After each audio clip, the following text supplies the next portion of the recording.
अच्छा, talking about 7.1, तो वो जो आपको मैंने असाइनमेंट में दे दी है, I am continuing my lecture from the same introduction. सही है, हम पढ़ चुके थे डायगोनल मैट्रिक्स, वो आपका ये वाला पार्ट था। सही है, and now we are going to talk about the transpose of a matrix and a few more definitions. If a matrix of any order is given and we change rows into column and column into rows, then the resulting matrix is called a transpose matrix. अब transpose matrix वो होता है जिसके आप Ross को column में कर दो और कॉलम को रॉस में कर दो। उसकी एग्जांपल ये है कि आपके पास मैट्रिक्स है 2/3 का। अब इसमें 2 रॉज हैं, 2 कॉलम है, सॉरी 2 रॉज हैं और 1 कॉलम है। तो क्या हुआ, 2/1 का मैट्रिक्स है ये। हम इसको लिखते कैसे हैं कि 2 रॉज और 1 कॉलम 2/1 का मैट्रिक्स है। अब इस 2/1 को अगर आप 1/2 कर दो तो ये हो जाएगा इसका ट्रांसपोज।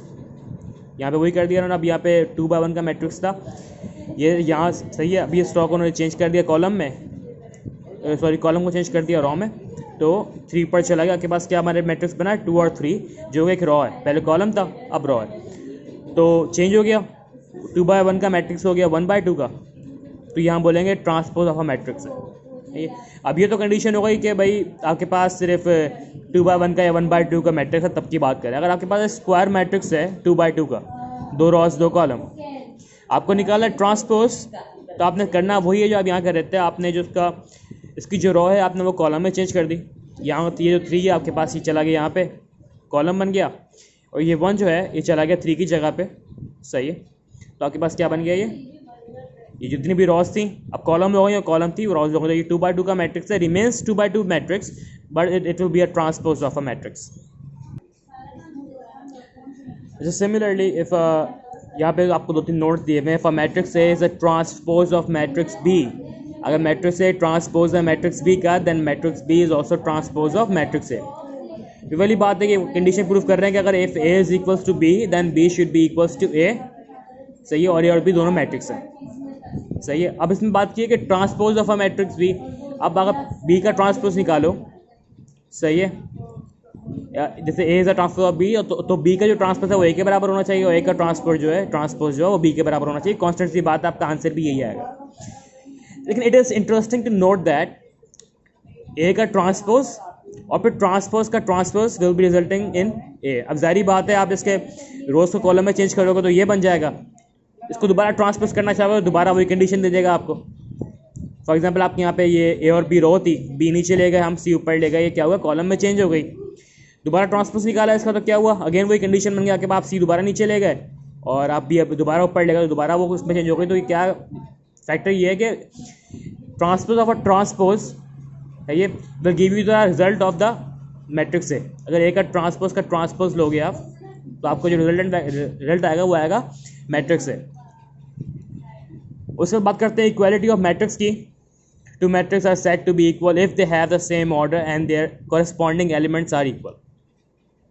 अब मैट्रिक्स को इक्वल होने के लिए 2 चीज़ें चाहिए, जिसके कॉरेस्पॉन्डिंग एलिमेंट्स जो हैं और मैट्रिक्स खुद भी इक्वल होना चाहिए। अब फॉर एग्जांपल यहाँ पे आपको दिया हुआ है, if A and B are 2 equal matrix we right.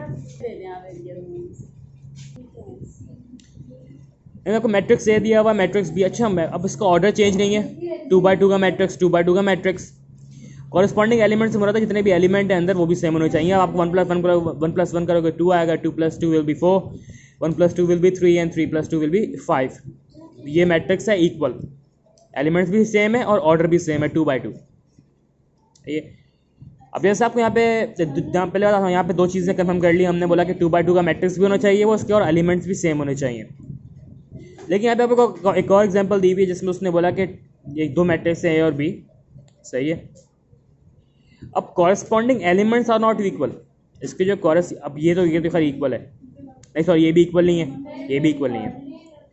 Corresponding elements जितना एलिमेंट है वो इक्वल नहीं है, लेकिन उसका जो मैट्रिक्स का जो आपके पास ऑर्डर है वो सेम है। ये 2/2 का मैट्रिक्स है, ये भी 2/2 का मैट्रिक्स है, तो ये ऑर्डर सेम है लेकिन एलिमेंट सेम नहीं। तो ये हमने ये नहीं कह सकते कि मैट्रिक्स इक्वल है, हम ये कह सकते हैं कि उसके कॉरेस्पॉन्डिंग जो एलिमेंट्स है वो इक्वल नहीं है, लेकिन उसका ऑर्डर इक्वल है। सही है, moving forward with the addition of matrix. Two matrix are said to be conformable for addition if both have the same order to add to matrix and we add their corresponding elements, matrix are very useful to base classification of data. सही है। अच्छा, two ways classification of data से मुराद है वही कि आप एक बड़े डेटा को समराइज करके एक छोटी फॉर्म में लिख रहे हो और सॉल्व करना ईजी है। अब बात एडिशन ऑफ मैट्रिक्स में उन्होंने ये कही गई कि अगर आपके पास दो मैट्रिक्स हैं, सही है, आपको उन दोनों को प्लस करना है तो आपको आपके पास जो उनका ऑर्डर है वो सेम होना चाहिए। फॉर एग्जांपल, अगर एक 4x4 का मैट्रिक्स है और एक 2x2 का मैट्रिक्स है, प्लस नहीं कर पाओगे आप, सारे कॉरस्पॉन्डिंग एलिमेंट्स प्लस नहीं कर पाएंगे। जैसे अब मैं बोलूँ कि ये वाला जो मैट्रिक्स है और ट्रांसपोज ऑफ मैट्रिक्स भी, इन दोनों को प्लस करना है। अब इन सबके कॉरस्पॉन्डिंग एलिमेंट्स और इनका वो जो है ऑर्डर जो है वो इक्वल है। एलिमेंट्स तो खैर प्लस ही करने हैं आपने, लेकिन ऑर्डर जो है इक्वल है तभी एडिशन हो पाएगी। अगर ऑर्डर इक्वल नहीं है तो एडिशन नहीं हो पाएगी। फॉर एग्जांपल, अगर ये 2x2 का मैट्रिक्स है और ये 2x1 का मैट्रिक्स होता तो आप ऐड नहीं कर पाओगे कॉरस्पॉन्डिंग एलिमेंट्स। हाँ, जब मल्टीप्लिकेशन की बात होगी तो मल्टीप्लिकेशन वैलिड है, किसी भी सूरत हाल में मल्टीप्लिकेशन जो है वैलिड है, उसके वेज हैं। लेकिन एडिशन जब तक नहीं होगी जब तक उसके कॉरस्पॉन्डिंग एलिमेंट्स का ऑर्डर जो है वो सेम ना हो। सही है। यहाँ आपको थोड़ी सी एग्जांपल दी हुई है, थोड़ी सी एग्जांपल में ज़रा आपको समझ डिटेल कर देता हूँ। ज़रा यहाँ पे आके टोटल सेल ऑफ 2 मंथ्स, पहले यहाँ से समझते हैं। इन फरवरी, खैर ये बहुत लंबी एग्जांपल है, इसका जो कॉन्सेप्ट है वो समझाता हूँ मैं आपको। इन्होंने बात की ही supplies 25 CDs to A and 30 CDs from to B। अब ये वही डेटा ये समराइज़ कर रहे हैं। सही है, इतना डेटा ये सारा समराइज़ कर रहे हैं। 25 ये रहा, 30 ये रहा, फिर उन्होंने इसने दोबारा सप्लाई किया, कितना 20 ये रहा, फिर 15 ये रहा, मैट्रिक्स बन गया। ये तरीका है मैट्रिक्स बनाने का किसी भी गिवन स्टेटमेंट से। कह लो आपके पास जो टर्म गिवन है, सप्लाईज कितनी थी, 25 थी, फिर 30 थी, फिर 15 थी और फिर 20 थी। ये सबको आपने एक मैट्रिक्स की फॉर्म दे दिया, आपके पास मैट्रिक्स बन गया 2x2 का। सबको आपने ऐड करना हो दोनों को, तो आप इसने ऐड भी किया यहाँ पे मैट्रिक्स और मैट्रिक्स बी को। दोनों 2x2 के मैट्रिक्स से दोनों के जो ऑर्डर था वो सेम था, आपने प्लस कर दिया पहली वैल्यू के पहली वैल्यू से, सेकंड वैल्यू को सेकंड वैल्यू से, और सही, उसके बाद थर्ड को थर्ड के और फोर्थ को फोर्थ से। एडिशन ऑफ मैट्रिक्स ऐसे होती है।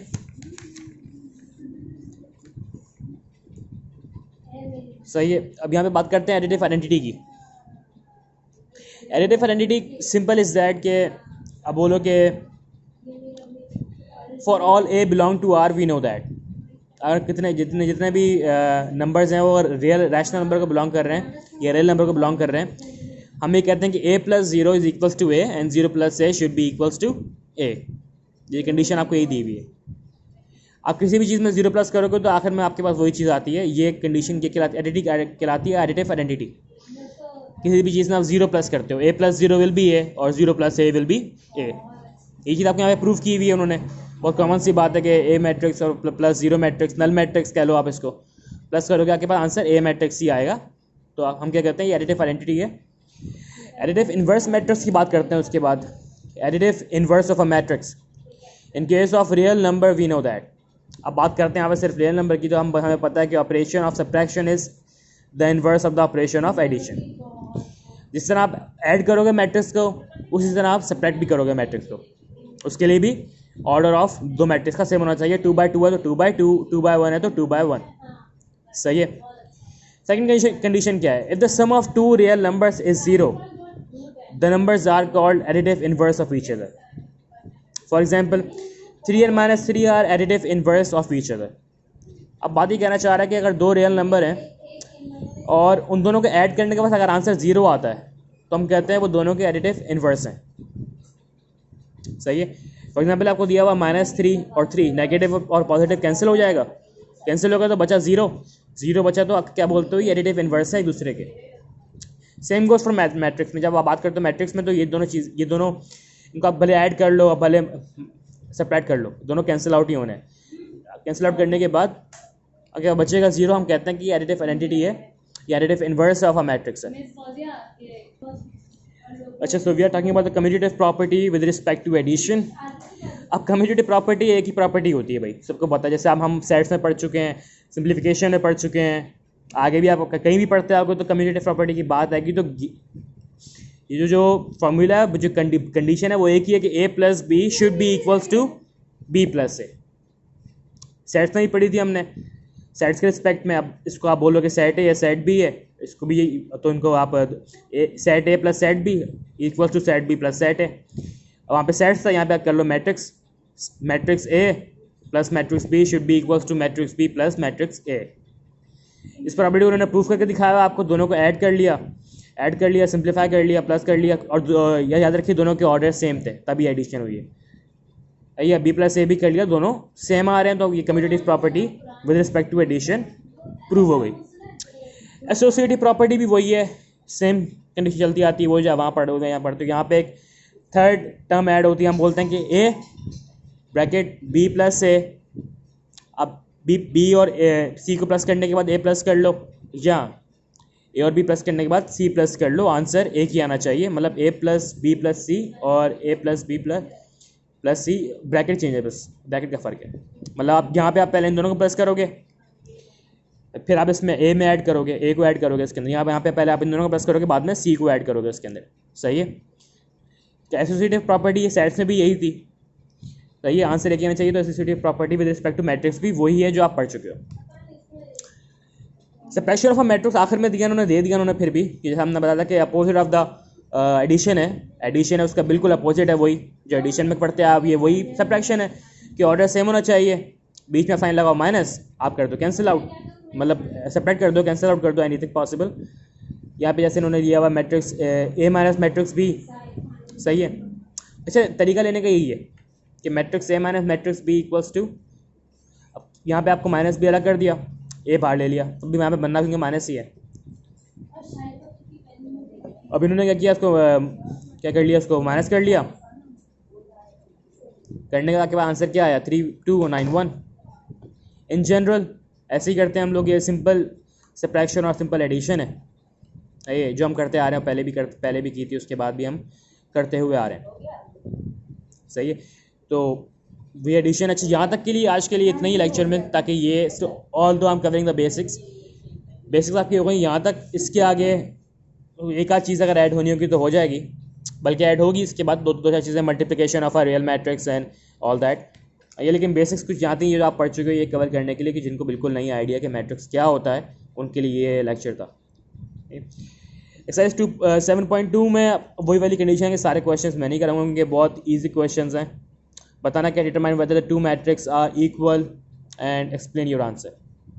इसमें से एक क्वेश्चन कर लूँगा मे बी, इसमें से determine the values of X Y and make each matrix equation true. X और वाई की वैल्यू निकालनी है इसमें से, तो ये करवा दूंगा मैं। इसमें से सबसे डिफ़िकल्ट क्वेश्चन जो होगा वो करवा दूंगा। सही है, और यहाँ पे ये उसके बाद आपके पास आता है सिंप्लीफाई पॉसिबल। सिंप्लीफाई कर लो इन दोनों मैट्रिक्स को, जो हो रहा है वो कर सकते हो, जो पॉसिबल एक्शन है आप वो ले सकते हो। और लास्ट वाले में find the additive inverse of each of the following matrix. Additive inverse निकालना है, जब हम पीछे देखकर आ चुके हैं एडिटिव इनवर्स होता क्या है। सही है ना, वो निकालना है इसका। तो ये इसमें से एक क्वेश्चन होगा हमारे लिए, बाकी सारे आपके असाइनमेंट्स हैं। सही है, अगेन वही वाली बात कहूँगा कि जमा कराओगे, आपकी सबमिट करेंगे, आपकी फ़ायदा, मेरा फ़ायदा नहीं है। Depends on you, but I will prefer you to solve all questions just for the sake of practice. Well, that is for today's math class. I will catch you off in the next one.